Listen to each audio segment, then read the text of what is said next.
આજના કાર્યક્રમમાં આપણી સૌની સાથે મંચ ઉપર ઉપસ્થિત મારા સાથી મંત્રી શ્રી પ્રવીણભાઈ માળી, મારા સાથી ધારાસભ્ય શ્રી અનિકેતભાઈ ઠાકર, શ્રી માવજીભાઈ દેસાઈ, જિલ્લા ભાજપ પ્રમુખ શ્રી કીર્તિસિંહ વાઘેલા, જિલ્લા સંગઠન પ્રભારી શ્રી ધવલભાઈ દવે, ભાજપ પ્રદેશ મંત્રી ડૉક્ટર સંજયભાઈ દેસાઈ, શ્રીમતી પ્રીતિબેન પટેલ, અમારા વડીલ મુરબ્બી અને પૂર્વ કેન્દ્રીય મંત્રી શ્રી હરિભાઈ ચૌધરી, પૂર્વ સાંસદ શ્રી દિનેશભાઈ અનાવાડિયા, બનાસકાંઠા લોકસભાના ઉમેદવાર શ્રીમતી રેખાબેન ચૌધરી, પૂર્વ મંત્રી શ્રી હરજીવનભાઈ પટેલ, શ્રી કાંતિભાઈ કચોરિયા, વડગામ વિધાનસભાના ઉમેદવાર શ્રી મણિભાઈ વાઘેલા, ધાનેરા વિધાનસભાના ઉમેદવાર શ્રી ભગવાનભાઈ ચૌધરી, દાંતા વિધાનસભાના ઉમેદવાર શ્રી લાગુભાઈ પારગી, પૂર્વ ધારાસભ્ય શ્રી મફતભાઈ પટેલ, શ્રી રેખાબેન ખાણેશા, શ્રી ગોવિંદભાઈ પ્રજાપતિ, શ્રી શશિકાંતભાઈ પંડ્યા, શ્રી ગોવાભાઈ દેસાઈ, શ્રી જોઈતાભાઈ પટેલ, શ્રી મહેશભાઈ પટેલ, આમંત્રિત સર્વે મહાનુભાવો, પ્રેસ મીડિયાના મિત્રો, સૌને મારા નમસ્કાર. ગરમી તો બરોબર જામી છે. 26મી સુધી તો બરોબર, પણ ટેવાયેલા બધા છીએ ને. ફેસિલિટી મળતી થઈ પછી તો આક્રમણ આવે, એમાં નહીં, કારણ કે ઘેર એસી ને પંખા ને બધું થઈ ગયું એટલે હવે આક્રમણ આવે. બાકી પહેલા લાઈટો નહોતી તો એ આરામથી ઝાડ નીચે બેઠા હોય, ગમે તેટલી ગરમી હોય, ક્યાંય આક્રમણ ના આવે.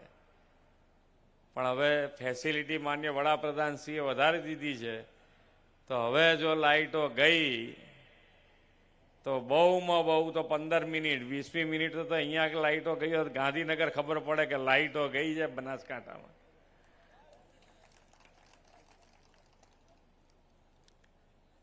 પણ લાઈટની એક એવી પરિસ્થિતિ હતી આપણે જોયેલી છે. વાળું ટાઈમે કહેતા હતા, તમે જ્યારે માન્ય વડાપ્રધાન શ્રી અહીંયા મુખ્યમંત્રી હતા તો અહીંયાથી ખેડૂત આગેવાનો બધા જાય તો કે વાળું ટાઈમે સાહેબ લાઇટની વ્યવસ્થા કરી આપો, અમને તો બહુ સારું થઈ જાય. પણ માન્ય વડાપ્રધાન શ્રી એ હંમેશા કહેતા હોય છે કે ભાઈ આપણે નાનું વિચારવા વાળા છીએ નહીં. આપણે જ્યારે વિચાર્યું, જે પણ વિચાર્યું તો એક લેવલનું વિચાર્યું છે, અને એના કારણે જ ગુજરાતને સૌથી વધારે ફાયદો માન્ય વડાપ્રધાનશ્રીનો કોઈને મળ્યો હોય તો એ આ ગુજરાતને મળ્યો છે. પ્રજાજનોની સેવા કરવી અને સેવા કરવા માટે કેવી રીતે કરવું, કેવું આયોજન કરવું, અને જ્યારે જ્યારે ઇલેક્શન આવ્યા હોય તો એ ઇલેક્શનમાં પણ આપણે બધાએ જોયું કે પહેલા ઇલેક્શનો આવે અને ઇલેક્શન પૂરું થાય એટલે કેટલાય ભાઈઓ બે જણા બોલવાના બંધ કરી દીધા હોય, કેટલાય ગામ હામે એકબીજાને સામે વાત કરવાનું બંધ કરી દીધું હોય, એટલી વેરભાવના બંધાઈ જતી. ઇલેક્શનનો બીજો મુદ્દો જ ના હોય કે આ જ્ઞાતિ હોય કે આ જાતિ હોય કે આ ભાઈને કોઈ વચમાં ઝઘડાઈ નાખી દીધો હોય. માન્ય વડાપ્રધાનશ્રીએ ગુજરાતમાં જ્યારે એમણે શરૂઆત કરી મુખ્યમંત્રી તરીકે તો આ વિકાસની રાજનીતિ લાયા, અને વિકાસની રાજનીતિનો ફાયદો સૌથી વધારે કોને થયો તો એ પ્રજાજનોને થયો. કેમ તો કે ભાઈ હવે જ્યારે પણ આવે ઇલેક્શન, જ્યારે આવે ત્યારે આવે, પણ હવે જેણે પણ કામ કર્યું હોય એ બતાવવું પડે કે ભાઈ તમે શું કામ કર્યું, તમે અમારી પાસે આવ્યા છો તો તમારું કામ અમને બતાડો, અમે જે કીધું હતું એમાંથી કેટલું કર્યું, દરેક જણે કહેવું પડે. પણ અત્યારે તો વિપક્ષે કોઈ કામ કર્યું નથી એટલે અમારી ખામીઓ તમારી ઊંધી લઈ આવે કે જો આ કેટલું ખામી છે, એના સિવાય કંઈ એમની પાસે નથી. અત્યાર સુધીના ઇલેક્શનો ગયા, 30 વર્ષથી ભારતીય જનતા પાર્ટી ઉપર તમે જે ભરોસો મૂક્યો, તમે જે જન સમર્થન કર્યું, તેનો બધાનું વળતર વિકાસથી તમને આપ્યું છે. અહીંયાથી કેટલાય પાણી માટેના કામો અમારા મંત્રીશ્રી તમને કહેતા હતા, તો એ વિકાસના કામો તમારા સુધી પહોંચ્યા છે. તમને એનો લાભ મળ્યો છે. જે કીધું એ કર્યું અને કરીને તમારા સુધી પહોંચાડ્યું, એ માન્ય વડાપ્રધાનશ્રીએ જે કહેવું તે કરવાના કાર્ય સંકલ્પ સાથે કામ કર્યું છે. અને એટલે જ વિકાસના કામ, જે ઇલેક્શન વિકાસની રાજનીતિ ઉપર લડાવવાના કારણે હમણાં ઇલેક્શન પતી જશે 26મી તારીખે, કોઈ એકબીજાને સામે કકરાટ નહીં રહે. સામે વિપક્ષમાંથી કોણ ઊભું હતું, ક્યારે ઊભું હતું, શું કહેતા હતા, કંઈ નહીં રહે. કારણ કે કામ ઉપર જ સરકારે, સરકારના પ્રતિનિધિ તરીકે પ્રજાજનોની વચ્ચે કાર્યકર્તાઓ, તો કાર્યકર્તાઓ, એક કાર્યકર્તા ભારતીય જનતા પાર્ટીનો જ કાર્યકર્તા એક એવો છે કે ઇલેક્શન હોય કે ન હોય પણ પ્રજાજનોની વચ્ચે, તમારી વચ્ચે રહી અને તમારા કામો સરકાર સુધી પહોંચાડીને એ કામ પૂરા કરાવડાવે, એ ભારતીય જનતા પાર્ટીનો કાર્યકર્તા છે. એક દિવસ કે ઇલેક્શન વખત, તમે અત્યાર સુધીનો ઇલેક્શનની વાતો કર, અત્યાર સુધીમાં જેટલા ઇલેક્શનો આવ્યા એના ઉમેદવાર કેટલા બધા લડ્યા હશે. તમે તમારી રીતે તમારા વિસ્તારના તાલુકા પંચાયતના, જિલ્લા પંચાયતના, નગરપાલિકાના, મહાનગરપાલિકાના, તમે જ્યાં રહેતા હોવ ત્યાં, જ્યાં આગળ તમને ઓળખતા હોય ત્યાં આગળ એના નામ, જે અત્યાર સુધી ઇલેક્શન લડ્યા છે અને ઇલેક્શન લડ્યા પછી તમારી વચમાં રહી અને હારી ગયા પછી જો કોઈ દાડો આયા હોય તો તમે કહેજો કે ભાઈ હા, મારા ત્યાં હારી ગયા પછી રોજ આંટો મારે છે, પૂછી જાય છે, કોક દાડે કામ બતાવે છે. કોઈ કરતા કોઈ આવે નહીં, ફરી પાછા ઇલેક્શન આવે એટલે આવશે. અને એ જ કહીએ છીએ કે ભાઈ કાર્યકર્તા, પાર્ટી વિથ ધ ડિફરન્સ, આ ભારતીય જનતા પાર્ટી છે કે એ જ એવી પાર્ટી છે કે જ્યારે તમારે જરૂર હોય, તમારું સારું કામ, તમારા દુઃખમાં દુઃખી, તમારા સુખમાં સુખી, તમારી વચ્ચે રહીને આ ભારતીય જનતા પાર્ટીનો કાર્યકર્તા કામ કરતો હોય ને. એટલે જ આટલા સારા કામો થવાનું કારણ પણ એ છે કે તમારા કામો, તમને પડતી મુશ્કેલીઓ અમારા સુધી સાચી ફીડબેક આવે છે અને એના કારણે અમે ખૂબ સારા નિર્ણયો લઈ શકીએ છીએ અને તમારી સુવિધા વધારી શકીએ છીએ. પાણીનો નિર્ણયો તો બધા કીધા છે તમને, પણ મારા માટે આનંદની એ વાત છે કે અહીંયા આગળ તમે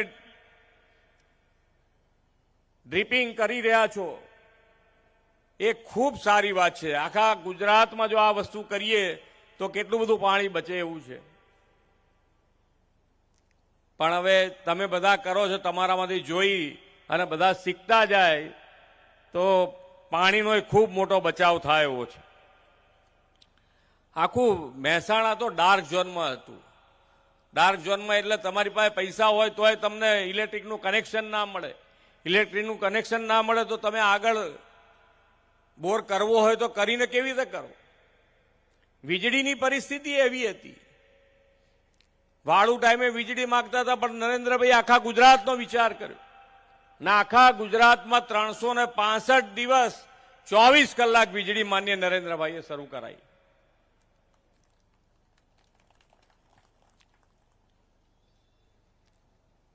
ખેડૂતોને દિવસે વીજળી જોઈતી હતી તો આપણે દિવસે વીજળીની પણ વ્યવસ્થા કરી.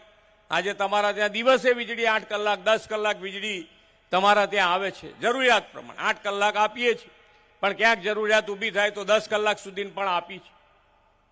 દિવસે વીજળી જોઈતી, દિવસે વીજળી કરી દીધી. રોડ રસ્તા, આ બધી બેઝિક નીડ છે. એ પછી આગળનું ડેવલપમેન્ટ થાય કે રોડ રસ્તા, કનેક્ટિવિટી વધી ગઈ. જેટલા રોડ માંગ્યા છે એટલા બધા વ્યવસ્થિત રીતે આપ્યા છે. આ બનાસકાંઠાની અંદર જે રિંગ રોડ હતો એ થઈ ગયો ને ચાલુ. રિંગ રોડનું બાયપાસનું કામ પણ શરૂ થઈ ગયું છે. તમે જે કીધું એ, તમારે જેટલી કનેક્ટિવિટી વધારવી હતી એ બધી વધારી દીધી છે. હજુ પણ જે કામો તમારા બાકી હશે એ કામો તમે આયોજનબદ્ધ રીતે અમારી પાસે લાવશો તો તમારું એક પણ કામ અધૂરું ના રહે. એટલી સારી વ્યવસ્થા ગુજરાત સરકાર પાસે છે. પૈસાનો નાણાકીય વ્યવસ્થાપન ગુજરાતમાં ખૂબ મજબૂતાઈથી માન્ય વડાપ્રધાનશ્રીએ અહીંયા કર્યું છે. અહીંયા હમણાં કહેતા હતા એમ કે જ્યારે માન્ય નરેન્દ્રભાઈ અહીંયા મુખ્યમંત્રી હતા ત્યારે 19,000 કરોડનું બજેટ, અને આ જ બજેટ આજે 4 લાખ કરોડ સુધીને આપણે પહોંચાડ્યું છે. પૈસાની કોઈ કમી ના રહે, વિકાસનું કોઈ કામ પૈસાના હિસાબે ના ઊભું રહે, એવું સુદૃઢ આયોજન માન્ય વડાપ્રધાનશ્રીના માર્ગદર્શનમાં ગુજરાત સરકારે કર્યું છે.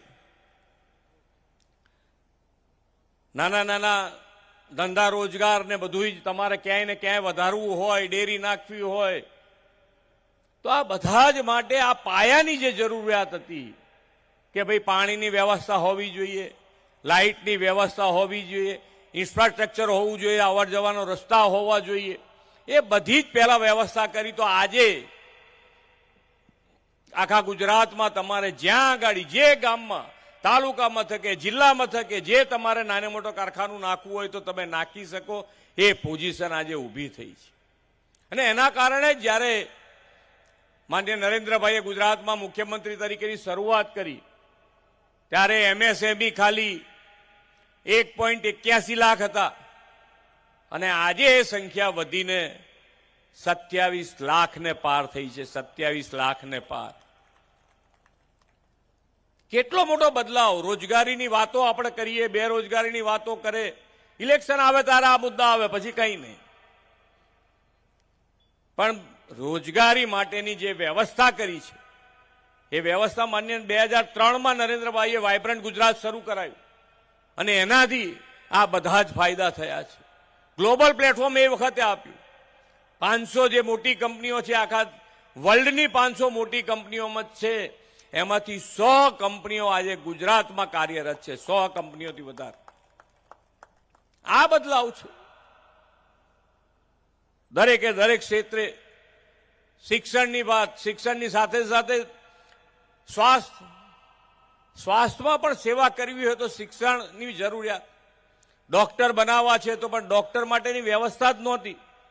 પહેલા મેડિકલ કોલેજો 8 હતી આખા ગુજરાતમાં, અને એ 8 મેડિકલ કોલેજોમાં 1175 મેડિકલ સીટો હતી. આજે આપણે દરેક જિલ્લે એક મેડિકલ કોલેજ થાય એ રીતે આગળ વધી રહ્યા છે.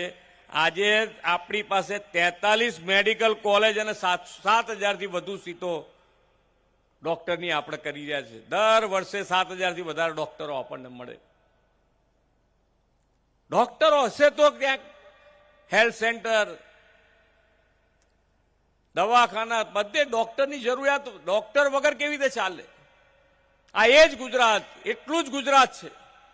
ગુજરાતમાં તો વધઘટ નહીં થઈ હોય, પણ જેટલી વ્યવસ્થા ઊભી કરવી હોય, ગામે ગામ વ્યવસ્થા ઊભી કરવી છે, ગામે ગામ સ્વાસ્થ્ય માટેનું કામ કરવું છે, તો એના માટે આ ડોક્ટરોની પણ આવશ્યકતા, ને એના કારણે આજે જિલ્લા દીઠ એક મેડિકલ કોલેજ થાય એ પ્રમાણે આપણે આગળ વધીને આટલા ડોક્ટરો. હવે 2 વર્ષ થશે એટલે લગભગ ક્યાંય કરતા ક્યાંય, આજે ક્યાંક નાની મોટી બૂમ હશે ડોક્ટરની, પણ 2 વર્ષ પછી એક પણ બૂમ મેડિકલ ક્ષેત્રે નહીં રહે એટલા ડોક્ટરો આપણી પાસે હશે. ખૂબ સારું આયોજન થયું છે. આયોજનબદ્ધ રીતે આગળ વધ્યા છે. અને એટલે જ વિકાસની રાજનીતિ કે ભાઈ તમારે કંઈ પણ કરવું છે તો તમે તમારો પ્લાન બતાડો કે તમે શું કરવા માંગો છો, કેવી રીતે આગળ વધવા માંગો છો. સુશાસન, વહીવટી સુધારા કરીને જેટલા ફાયદા થાય એટલા ખેડૂતો માટે કર્યા છે. નવી શરતમાંથી જૂની શરતમાં તમારી જમીન સરકારે તમારા 7/12માં સુધારો જ કરીને આપી દીધો તમને. તમારા અરજીએ નહીં કરવાની. કોઈ પ્રીમિયમ ભરવામાંથી બાદ થઈ ગયું તમારે. તમારા ભાઈઓના ભાગ પડીને એકબીજાના જમીનો આવી હોય તમારા હાથમાં, તો એ જમીનોમાં પણ તમે 300 રૂપિયામાં તમારો દસ્તાવેજ કરાવી શકો એવી સુવિધા કરી. આડી લીટી, ઊભી લીટી બધું આવી ગયું અંદર. ખેડૂત ખરાઈનો દાખલો પહેલા 52 થી માંગતા હતા, એ પણ તમારે 25 વર્ષ, આજથી જૂના 25 વર્ષ સુધીનો રેકોર્ડ ચેક કરવાનો. એનાથી વધારે રેકોર્ડ ચેક કરવાનું થતું નથી. એનો મતલબ એવો નથી કે જે ખોટા ખેડૂત થયા છે એને છોડી દીધા છે, પણ તમારી મુશ્કેલી તમને મુશ્કેલી ના પડે એના માટેની વ્યવસ્થા જેટલી સુધારા જ્યાં જ્યાં કરવા જેવા લાગ્યા એ અમે કર્યા છે. આરોગ્યમાં પણ માન્ય વડાપ્રધાનશ્રીએ યોગથી આયુષ્યમાન સુધીનું આપણને સ્વાસ્થ્ય માટેનું સુરક્ષા કવચ આપ્યું છે. સૌથી પહેલા તો આપણે માદા ના પડીએ એ જ ઉત્તમ છે, પણ આપણે માદા ના પડવા માટે યોગ કરવા પડે. પણ હવે યોગ આ ભાગદોડવાળી જિંદગીમાં યોગ બોગ કોણ કરે કે? અને પછી માદા પડ્યા તો એ આપણે માદા પડ્યા હોય કાં તો સરકારી કાં પ્રાઇવેટ કોઈ પણ હોસ્પિટલમાં આયુષ્યમાન કાર્ડ સાહેબનું લઈને જાઓ એટલે એક પણ રૂપિયા ખર્ચ્યા વગર તમારી બધી જ માંદગી દૂર થઈ જાય. આયુષ્યમાન કાર્ડની વ્યવસ્થાથી કેન્દ્ર સરકાર 5 લાખ રૂપિયા આપે ને એની અંદર ગુજરાત સરકાર બીજા 5 લાખ ઉમેરીને ગુજરાતમાં તો 10 લાખ રૂપિયા સુધીની વ્યવસ્થા કરી છે. પહેલા 1-2 લાખ કે 3 લાખ રૂપિયાની માંદગી ક્યાંક આવી ગઈ તો માણસ એનું કુટુંબ આખું દેવામાં ડૂબી જાય, આખી જિંદગી પૈસા કમાઈને દેવું જ ભર્યા કરે. પણ આ કાર્ડ આવવાથી આજે એટલી મોટી તાકાત વધી ગઈ કે હવે કોઈ માદું પડવાનું હોય ને તો કાર્ડ ગજવામાં હોય તો માદું ના પડે એટલી તાકાત વાળું આ કાર્ડ છે. તો જેની પાસે ના હોય એને ખબર હોય, પૈસા ના હોય એને તકલીફ આવે ત્યારે એને ખબર પડે કે આ તો કેટલી મોટી વસ્તુ છે. જેની પાસે હોય એના માટે વાંધો નહીં, પણ જેને ના હોય એના માટે તો. અને આખા દુનિયામાં આવી કોઈ જગ્યાએ આવી યોજના ક્યાંય લાગુ થઈ હોય એવું આખી દુનિયામાં ફક્ત ને ફક્ત નરેન્દ્રભાઈએ આપણા ભારત દેશમાં લાગુ કરી છે. આટલી મોટી યોજના જ ક્યાંય નહીં. આ સંવેદના સાથે જોડાયેલી યોજના છે. પહેલા મા બાપની સેવા કરતા નહોતા, મા બાપે કહેતા નહોતા કે ક્યાં છોકરાને દેવાના ડુંગરમાં બેડવો, ખાલી આપણી તો ઉંમર પતી છે, ભલે ગમે તેટલી મોટી માંદગી આવી હોય તો એ કહે જ નહીં ને. આજે છોકરાએ સેવા કરી શકે ને મા બાપને શાંતિ કે ભાઈ તરત કહે કે ભાઈ મને આવું કંઈક થાય છે, શરીરમાં તરત ચેકઅપ થઈ જાય. પણ અત્યારે તો જમાનો બદલાયો છે ને, પૈસા હોય તોય ઘણી વખત મા બાપની સેવા નથી થતી હોતી. તો એના માટે પણ માન્ય વડાપ્રધાનશ્રી આગળ એક વધીને 70 વર્ષથી ઉપરનાને કોઈ પણ આવક મર્યાદા વગર બધાને આ આયુષ્યમાન કાર્ડ કાઢી આપ્યું છે. દીકરો સારો છે ખોટો છે કશામાં ચિંતા નહીં એમને. દીકરી છે, દીકરી કરે છે નહીં કરે, જાતે જ જઈને કાર્ડ લઈને કરી આવો. અને હોસ્પિટલમાં સારા થયા પછી હોસ્પિટલથી ઘેર આવવાના 300 રૂપિયા સરકાર આપે. એટલે ક્યાંય કરતા ક્યાંય તમારે ટેન્શન નહીં. પોતાનું ઘર બની આપવાનું, ગેસનો બાટલો આપવાનો, પાણીનું કનેક્શન ઘેર સુધી આવી જાય, નલ સે જલ, બધી ફેસિલિટી વધી છે. પણ સાથે સાથે આપણે પણ ધ્યાન રાખવાનું છે કે ભાઈ જરૂરિયાત પ્રમાણેનું વાપરીએ. આપણે જે મુશ્કેલી ભોગવી એમાંથી બહાર આવી ગયા છે. પાણીની મુશ્કેલી આપણે બધાએ જોયેલી છે અને એ પાણીની મુશ્કેલીમાંથી બહાર આવી ગયા છે. તો હવે આપણે આપણા ભવિષ્ય માટે આપણી પાસે વિઝનરી લીડરશીપ છે, એનો લાભ છે આપણને કે ભાઈ આજનું તો આપણે વિચાર્યું પણ આવતીકાલનું પણ આજથી વિચારવાનું શરૂ કરી અને આખા દેશમાં કેચ ધ રેન અંતર્ગત આખા ભારત દેશમાં મુહિમ ઉપાડી છે. અને આપણે ગુજરાતમાં પણ એનું ખૂબ સારું કામ થયું છે. દરેક ધારાસભ્યને 50 લાખ રૂપિયા આપ્યા છે કે તમારે જ્યાં આગાડી તમારા વિસ્તારમાં તમે કહેશો ત્યાં આગાડી વરસાદનું પાણી બચાવાય તો બચાવો, વાપરાય તો વાપરો, પણ એના સિવાય પણ જો વરસાદનું પાણી ત્યાં આગાડી ના તમે સંગ્રહ કરી શકો તો એને જમીનમાં ઉતારવા માટે આ કેચ ધ રેન અંતર્ગત આ પૈસા વાપરવાના છે. એટલે જમીનમાં ઉતારી આજથી ઉતારવાનું શરૂ કરી દઈશું. ભવિષ્યનો લાભ થવાનો જ છે. તો આ રીતે જો આપણે તો સૌએ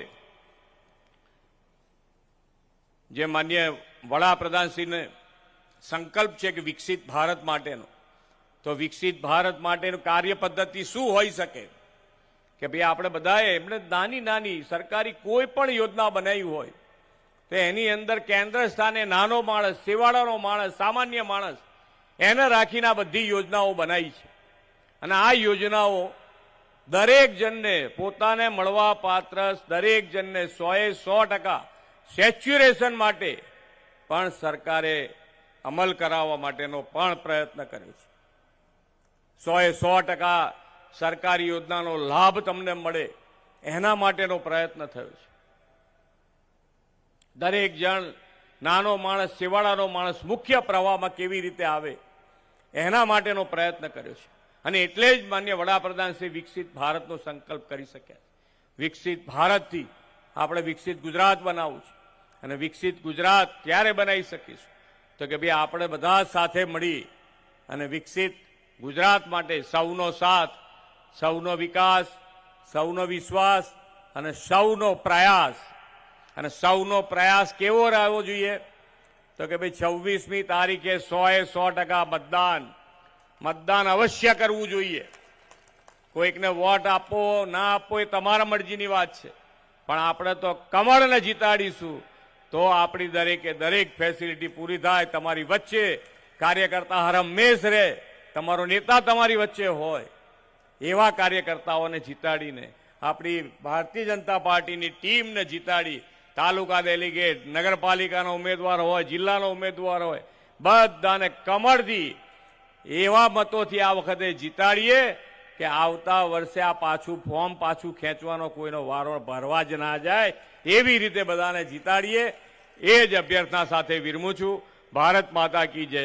વંદે માતરમ. જય જય ગરવી ગુજરાત.